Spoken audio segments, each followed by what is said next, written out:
만월극장 에피소드 17번째 이야기 천냥의 은혜, 한냥의 원한.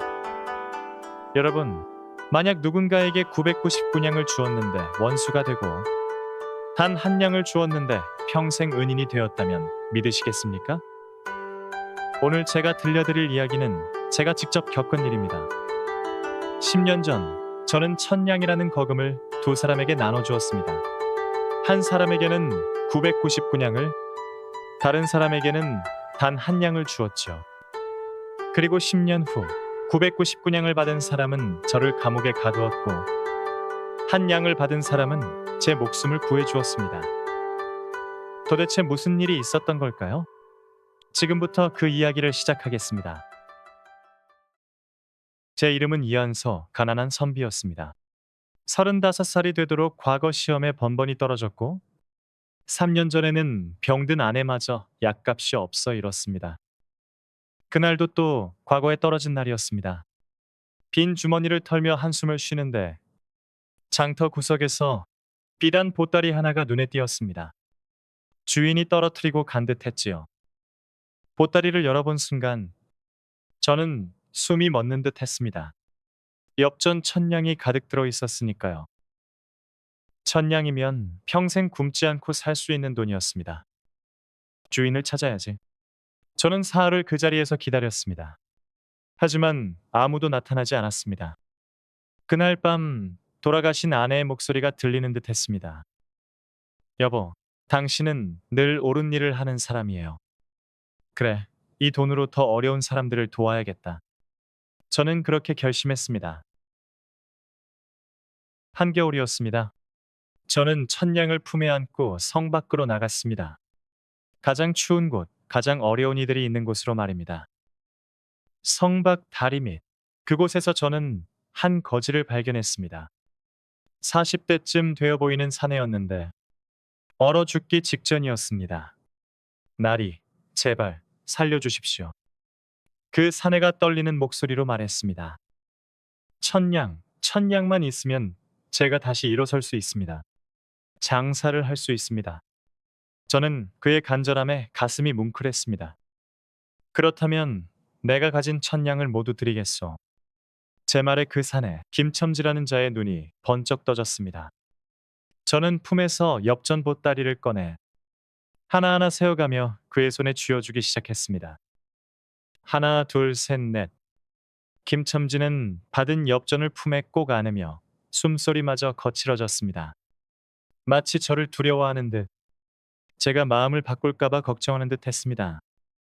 997, 998, 999. 마지막 한 냥을 집어들려는 순간이었습니다. 멀지 않은 곳에서 신음소리가 들려왔습니다. 저는 고개를 돌렸습니다. 다리 기둥 그늘에 한 백발 거지가 눈 속에 쓰러져 있었습니다. 한쪽 다리를 절고 있었고 얼굴은 창백했습니다. 날이 마지막 한 냥, 제 천냥이. 김첨지가 외쳤지만 저는 이미 마지막 한 냥을 들고 그 백발 거지에게로 달려가고 있었습니다. 여보시오, 정신 차리시오. 저는 그를 부축해 일으켜 세웠습니다.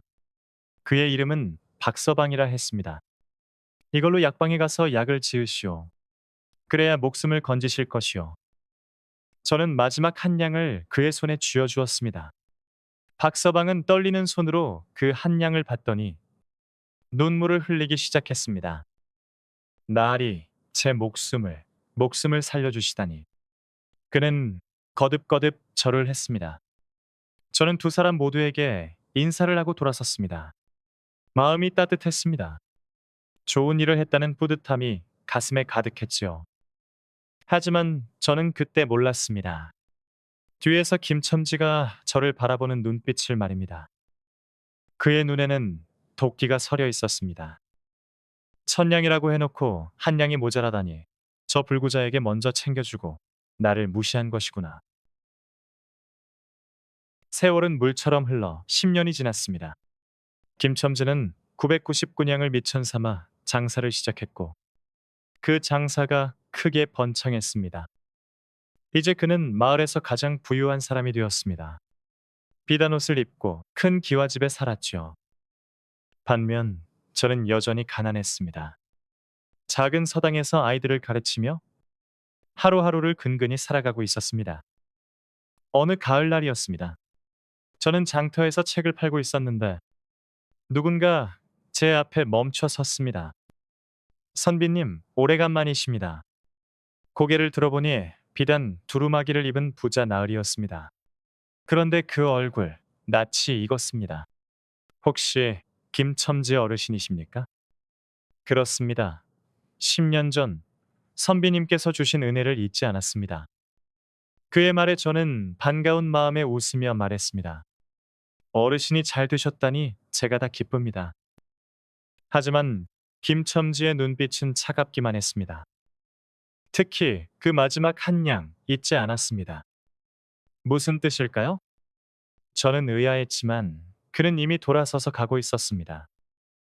며칠 후 관아의 포졸들이 제 서당으로 들이닥쳤습니다. 이한서를 체포한다. 무슨 죄로 말입니까? 김첨지 어르신께서 고발하셨다. 네가 10년 전 그분의 천냥을 훔쳤다고. 그럴 리가 없습니다. 제가 준 것입니다. 하지만 힘없는 선비의 말은 아무 소용이 없었습니다. 저는 그대로 감옥에 끌려갔습니다. 감옥은 춥고 어두웠습니다. 차가운 옥바닥에 누워 저는 생각했습니다. 999냥을 주었건만 한 냥이 이토록 큰 원한이 될 줄이야. 과연 내가 잘못한 것일까? 마지막 한 냥을 쓰러진 박서방에게 준 것이 잘못이었을까? 아니야. 생명이 더 중요했어. 나는 옳은 일을 했어. 하지만 제 마음 한구석에서는 의문이 사라지지 않았습니다. 사흘째 되던 날 감옥의 한 노승이 찾아왔습니다. 그대는 왜 이곳에 갇혔는가? 저는 노승에게 모든 사연을 털어놓았습니다. 천냥을 주운 일, 김첨지에게 999냥을 준 일, 박서방에게 한 양을 준 일, 그리고 10년 후 억울하게 감옥에 갇힌 일까지 말입니다. 노승은 고개를 끄덕이더니 조용히 말했습니다. 그대는 999냥을 주고도 원한을 샀다고 생각하는구나. 그렇지 않습니까? 아니다. 그대가 준 것은 문제가 없었느니라. 문제는 받은 자의 마음이었지. 저는 고개를 갸웃했습니다. 노승이 계속 말했습니다. 김첨지는 받은 999냥을 세지 않고 못 받은 한 냥만 세었느니라. 하지만 어딘가에는 받은 한 냥을 평생 감사히 여기는 자도 있으리라. 한 냥을 평생 감사히. 그 순간 저는 박서방을 떠올렸습니다. 그는 지금 어떻게 살고 있을까? 마침내 재판날이 왔습니다. 관아는 사람들로 가득했습니다.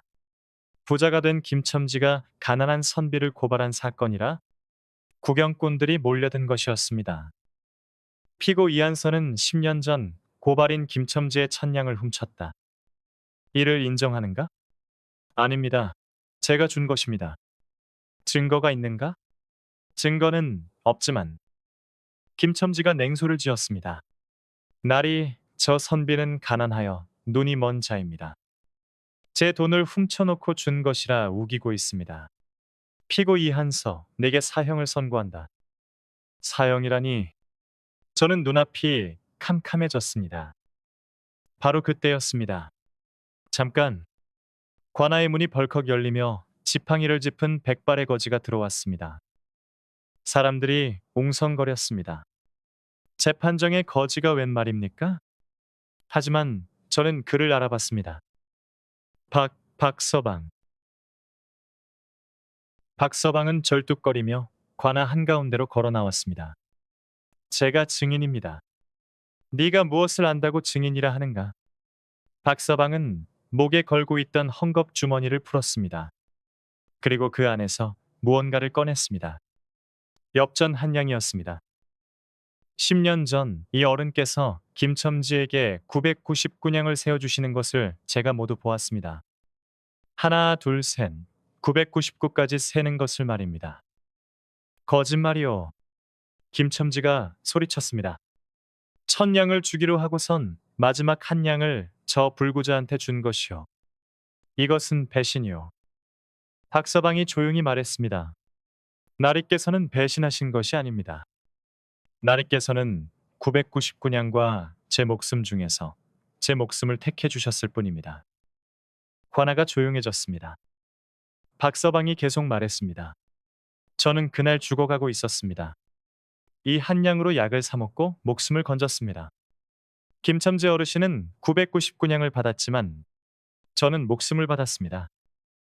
그의 목소리는 떨리고 있었습니다. 이 한 냥은 제게 1000냥보다 귀합니다.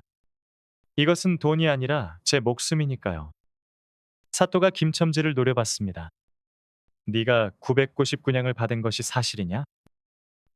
그렇지만 1000냥이라고 했으니 내 놈이 거짓 고발을 한 것이로구나. 김첨지는 거짓 고발죄로 모든 재산을 몰수당했습니다. 저는 풀려났습니다. 관할을 나서는데 박서방이 저를 기다리고 있었습니다. 박 어르신, 정말 고맙습니다. 아닙니다, 나리. 제가 더 감사합니다. 그 한 냥을 10년간 한 번도 쓰지 않으셨습니까? 나리, 이 한 냥은 제게 돈이 아닙니다. 제 목숨입니다. 어찌 쓸 수 있겠습니까? 김첨지는 받은 999냥은 있고 못 받은 한 냥만 기억했지만 저는 받은 한 냥을 평생 잊지 않았습니다. 저는 하늘을 보며 중얼거렸습니다. 사람의 마음이란 받은 것이 아니라 받은 것을 어떻게 생각하느냐에 달려 있구나. 999냥을 주고도 원한을 살 수 있고 한 냥을 주고도 평생 은인이 될 수 있다. 진정한 부자는 많이 가진 자가 아니라 가진 것에 감사할 줄 아는 자였다. 그 후로 저와 박서방은 평생 좋은 이웃으로 지냈습니다. 그는 여전히 그 한 냥을 목에 걸고 다녔습니다. 1000냥을 받고도 감사할 줄 모르는 자가 있고 한 냥을 받고도 평생 감사하는 자가 있다네. 여러분은 어떠십니까? 받은 것을 세십니까? 못 받은 것을 세십니까? 오늘 만월극장을 시청해 주셔서 감사합니다.